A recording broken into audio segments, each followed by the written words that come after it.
Pas de vous abonner et d'activer la notification pour ne rater aucune de nos prochaines vidéos. On commence. J'ai envie de vous raconter une super belle histoire qui a été racontée par un de nos savants contemporains.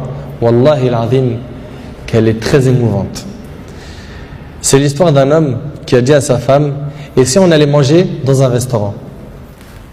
Elle lui répondit: non, je te propose plutôt d'aller le demander à une autre femme.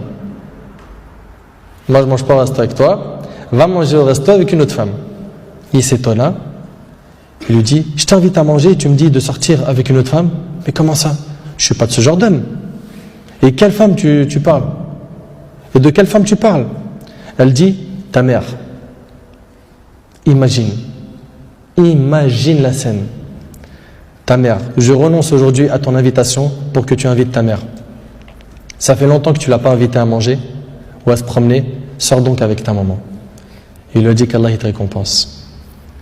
Et il a tout de suite appelé sa mère et lui a dit: maman, prépare-toi, je vais venir te chercher en voiture et on ira manger et se promener ensemble. Sa mère l'a même pas cru. Sa mère ne l'a pas cru. Elle lui a dit: c'est vrai? Il lui dit: oui, par Allah. Viens, aujourd'hui, on va manger ensemble. Entre nous, billah alaykum. Qui d'entre vous parmi les frères mariés a déjà fait ça avec sa mère? Et effectivement, ils allèrent ensemble au restaurant. Et la mère s'est remplie d'amour, de joie et de bonheur. Pour elle, c'était un beau rêve. Peu lui importe la nourriture ou l'endroit où elle était, c'est-à-dire même manger par terre ou sur le trottoir ou dans la rue, le plus important c'est qu'elle était avec son fils et que son fils était bienfaisant envers elle.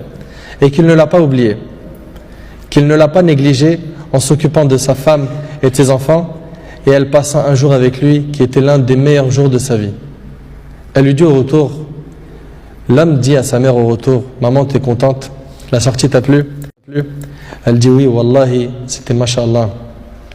Elle dit: oui, qu'Allah te récompense. Il répondit: Inch'Allah, je le referai. Elle dit: non, Inch'Allah, la prochaine fois, l'invitation viendra de moi. Il lui dit: Inch'Allah. Et des semaines et des mois passèrent, le frère a été occupé, puis sa mère tomba malade et mourra. Qu'Allah lui fasse miséricorde. Son fils était très triste. Et quelques jours plus tard, il reçut une invitation au restaurant pour lui et une autre personne, et cette invitation était déjà payée.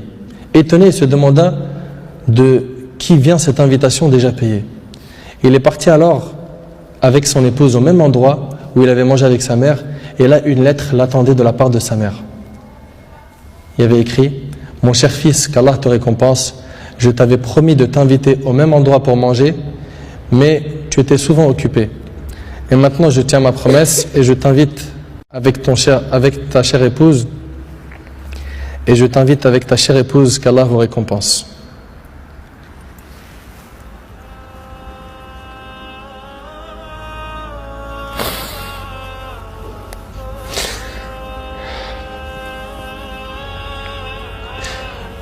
Wallahi mes frères, la valeur de la mère elle est très sacrée. Faut pas la mettre en colère. Cette histoire d'amour entre cette épouse et sa belle-mère est magnifique. J'espère que nos frères et sœurs vont tirer des leçons de ce genre d'histoire d'amour entre les épouses et les belles-mères et d'essayer de reproduire ce qui s'est reproduit dans cette histoire. C'est qu'après le décès de la mère qu'on connaît sa valeur. Votre mère, si elle a envie, profitez, embrassez-lui ses pieds.